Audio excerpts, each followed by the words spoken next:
스트라디바리우스 바이올린의 안토니오 스트라디바리. 현재 전 세계에 남아있는 스트라디바리우스 바이올린은 약 600대 정도로 추산된다고 한다. 보존 상태가 뛰어난 스트라디바리우스 바이올린은 그 가치가 수십억 원을 훌쩍 넘어서며 실제로 2006년 크리스티 경매에서 약 354만 달러에 거래된 사례도 있다. 전문가들은 시대를 불문하고 가장 위대한 현악기 장인으로 여전히 안토니오 스트라디바리를 꼽는다. 이 위대한 악기 장인이 남긴 작품이 예외적으로 풍성하고 그가 활동했던 시간이 길었다는 사실은 의심의 여지가 없다. 스트라디바리의 전성기는 18세기 초 약 15년 정도로 알려져 있다. 그러나 이 전성기라는 표현은 오히려 그의 끊임없는 정진을 축약해서 부르는 말에 불과할지도 모른다. 왜냐하면 크레모나의 천재가 자신의 경지를 심화하고 완성해 나가며 마지막 숨을 거두기 직전까지도 작업에 매진했기 때문이다. 특히 그의 나이 60을 넘어 만든 악기들이야말로 스트라디바리우스라는 이름이 영원히 울릴 수 있게 해준 주역이었다. 1737년 12월 18일 그가 세상을 떠나던 날까지도 스트라디바리는 자신의 작업실에 머물며 새로운 악기를 연구하고 있었다고 전해진다. 1630년대 무렵 페스트가 이탈리아 북부를 휩쓸면서 알레산드로와 안나 스트라디바리 부부는 크레모나를 떠날 수밖에 없었다. 이곳저곳을 떠돌아다니는 동안 안토니오 스트라디바리가 언제 어디에서 태어났는지는 정확히 기록으로 남아있지 않다. 전설에 따르면 크레모나 교회 어디에선가 태어났을 것이라는 추측도 있으나 명확한 사료는 없다. 그러나 1660년경부터 스트라디바리의 흔적이 확실하게 드러난다. 바로 크레모나 지방의 유명한 장인 니콜로 아마티의 작업실에서 그의 이름이 언급되기 시작한 것이다. 니콜로 아마티의 할아버지인 안드레아 아마티는 16세기에 현대적인 형태의 바이올린을 처음으로 완성했다고 전해진다. 젊은 스트라디바리는 이 유서 깊은 가문의 계승자인 니콜로 아마티에게서 직접 일을 배우며 바이올린 제작의 기술과 전통을 몸소 익혔다. 단순히 현악기 제작 기술만 배운 것이 아니라 글쓰기와 계산법 등 기초 교육까지도 작업실에서 함께 이루어졌다. 물론 이 부분은 스트라디바리가 탁월한 재능을 보인 부분은 아니었다고 한다. 당시 그의 동료로 함께 먹고 자며 수련한 사람들에는 구아르네리와 루지에리 같은 이들도 있었다. 이들은 훗날 크레모나의 전설이 된 현악기 장인들이었다. 스트라디바리는 스승의 작업실에서 생활하며 현악기 제작에 깊이 빠져들었다. 그는 스승의 심부름꾼으로 재료를 구하러 돌아다녔고 그 과정에서 귀한 단풍나무나 가문비나무를 조달하는 방법을 익혔다. 이는 단순 노동이 아니라 훌륭한 악기를 만들기 위한 재료 선정의 안목을 기르는 소중한 기회였다. 늙어가던 니콜로 아마티가 비올라나 베이스 비올라의 곡선을 만들어내는 모습을 유심히 관찰하고 목재가 어떻게 형을 잡고 어떻게 스며들어야 하는지 깨달아갔다. 필요 부속 70-80개를 거의 다 기억해낼 정도로 그의 학습 속도는 빠르기도 했다. 스트라디바리는 이런 경험을 통해 대패, 끌, 주머니 칼과 같은 공구를 자유자재로 다루는 기술뿐 아니라 당시로서는 가치가 높았던 니스 제조를 위한 증류 기술 또한 배웠다. 스승이 알려준 공식 외에도 스스로 실험을 거듭하여 변형을 주고 그 중에서 최적의 혼합 비율과 온도를 찾아낸 것으로 보인다. 하지만 스승 아마티는 그에게 직접적으로 비법을 전수하기보다는 오히려 스스로 깨닫게 하려는 태도를 유지했다. 그럼에도 불구하고 스트라디바리는 놀라운 재능을 바탕으로 예술적 감각과 장인 정신을 모두 놓치지 않는 젊은이로 성장하고 있었다. 젊은 스트라디바리는 당분간 자신이 만든 악기에 스승의 이름을 넣어 서명했다. 그러나 그 재능을 온전히 쏟아부어 만든 자신의 첫 번째 악기는 1666년 22살 무렵에 탄생했다. 당시 유행을 따라 이름을 라틴어로 바꾸었는데 크레모나의 안토니오 스트라디바리우스가 1666년에 제작하다라는 문구가 새겨진 이 라벨이 바로 길고도 찬란한 스트라디바리우스의 시작이었다. 이후로 그는 생애 동안 약 1100점의 악기를 제작했고 그중 절반 정도가 오늘날까지 전해진다.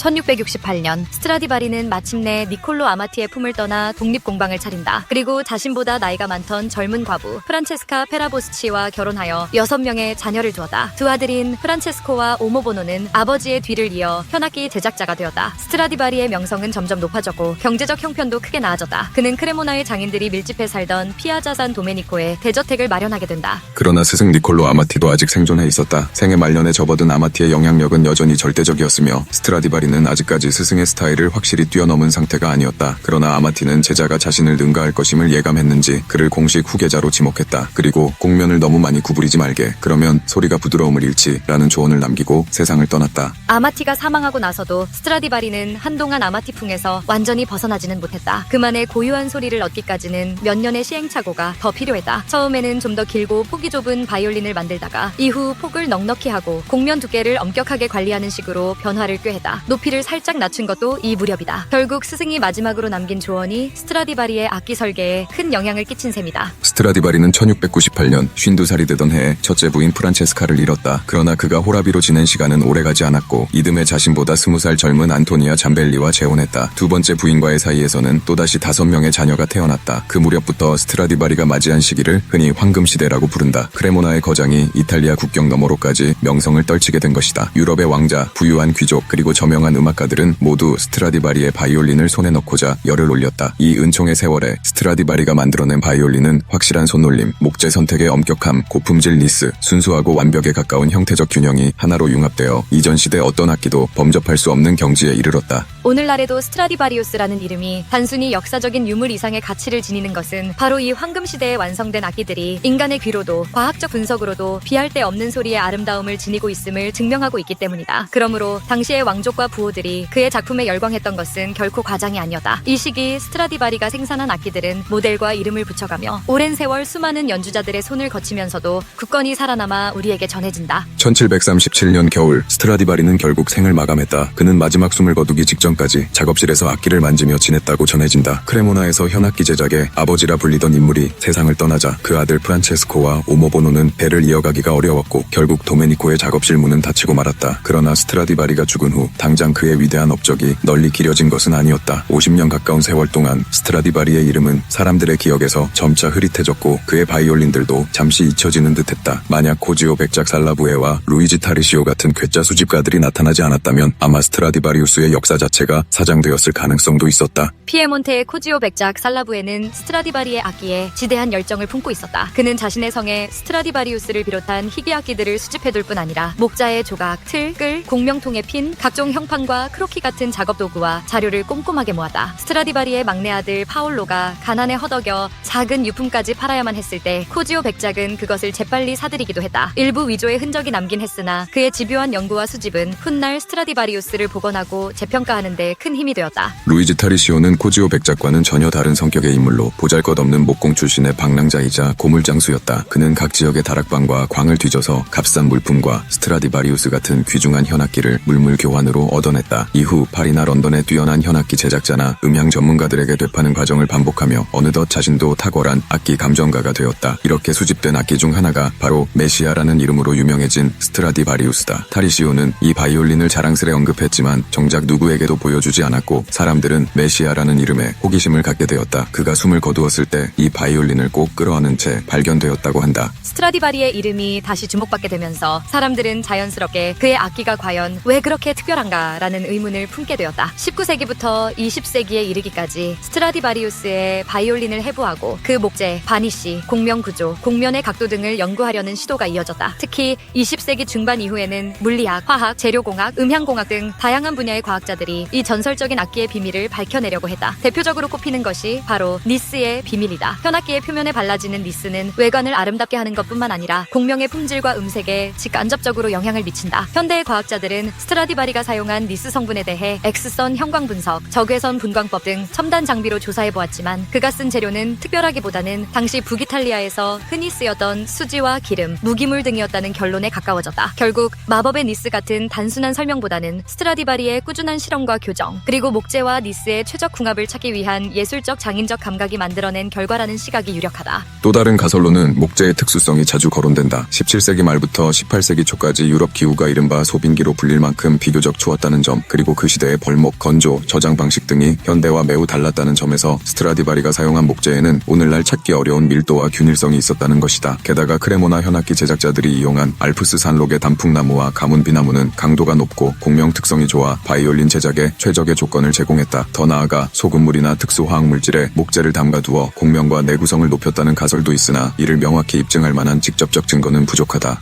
연주자와 감정가들의 평가, 이후로도 스트라디바리우스 바이올린에 대한 소리 테스트는 꾸준히 이루어져 왔다. 현대의 최정 상급 바이올리니스트들도 낙소스 레코딩이나 공연에서 스트라디바리우스를 사용하며 그 고유한 음색을 칭송한다. 반면 일각에서는 최신 제작 기술과 합성 수지, 혹은 우수한 목재를 사용한 현대 명장들의 바이올린이 때때로 블라인드 테스트에서 스트라디바리우스를 뛰어넘는 결과가 나왔다는 연구도 있다. 그러나 이런 비교 실험은 악기를 연주하는 주관적 심리나 녹음 환경, 낯선 악기에 대한 적응 상태, 개별 악기의 컨디션 등 다양한 변수가 존재하기 때문에 스트라디바리우스의 우수성을 완전히 부정하기는 어렵다. 오히려 수많은 연주자와 감정가들이 스트라디바리우스의 가치를 인정하는 데는 단순히 옛것이라서가 아니라 연주자와 바이올린 사이에 예술적 교감을 꽃피울 수 있는 특별한 성격이 녹아있기 때문이라고 말한다.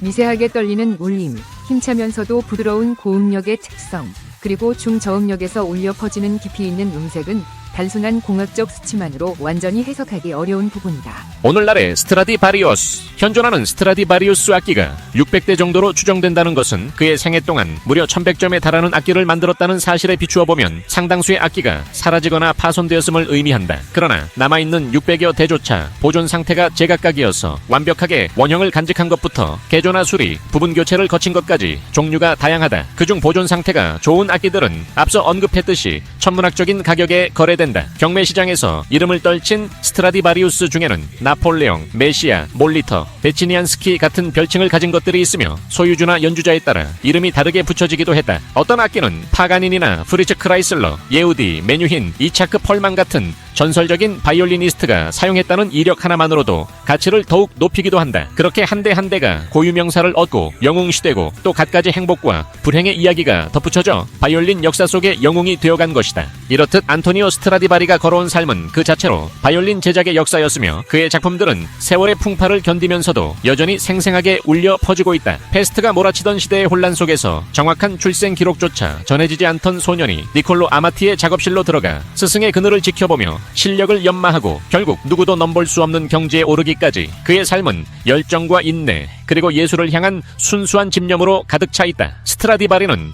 90세 가까이 장수했으며 죽는 순간까지도 작업실에서 손을 떼지 않았다고 전해진다. 그의 육신은 사라졌어도 황금시대의 정점을 찍은 스트라디바리우스의 울림은 결코 사라지지 않았다. 스승 아마티가 죽기 전 건넨 공면은 너무 많이 구부리지 말게, 그러면 소리가 부드러움을 잃지라는 조언은 시대가 바뀌어도 변치 않는 본질을 지키라는 메시지이기도 하다. 천문학적 가치를 지닌 악기들의 세계, 스트라디바리우스와 고아르네리. 바이올린과 비올라, 첼로 등 현악기 중에는 천문학적 가치를 지닌 것들이 있습니다. 그 중에서도 17세기에서 18세기의 명장 안토니오 스트라디바리와 주세페 고아르네리가 제작한 악기들이 가장 비싼 것으로 알려져 있죠. 2008년 3월 스트라디바리우스 바이올린 메시아가 70년 만에 처음으로 대중 앞에서 연주되었습니다. 1716년에 제작된 이 바이올린은 안토니오 스트라디바리가 생전에 너무나 사랑해 결국 팔지 않고 간직했다고 합니다.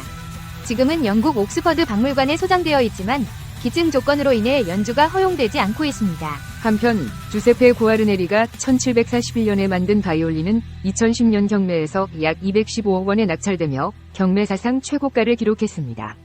고아르네리의 바이올린은 스트라디바리우스에 비해 제작 수량이 적어 희소성이 높기 때문입니다. 스트라디바리우스는 90세가 넘는 나이까지 장수하며 70년간 약 1100여 대의 악기를 제작했습니다.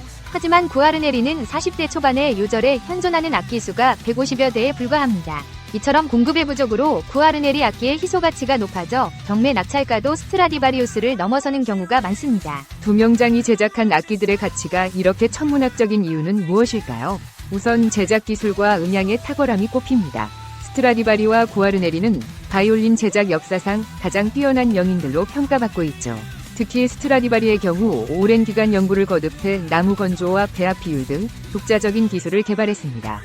이를 통해 탁월한 음향과 명료한 음색을 지닌 악기를 만들어낼 수 있었죠. 이들 악기의 가치를 높이는 또 다른 요인은 바로 역사성입니다.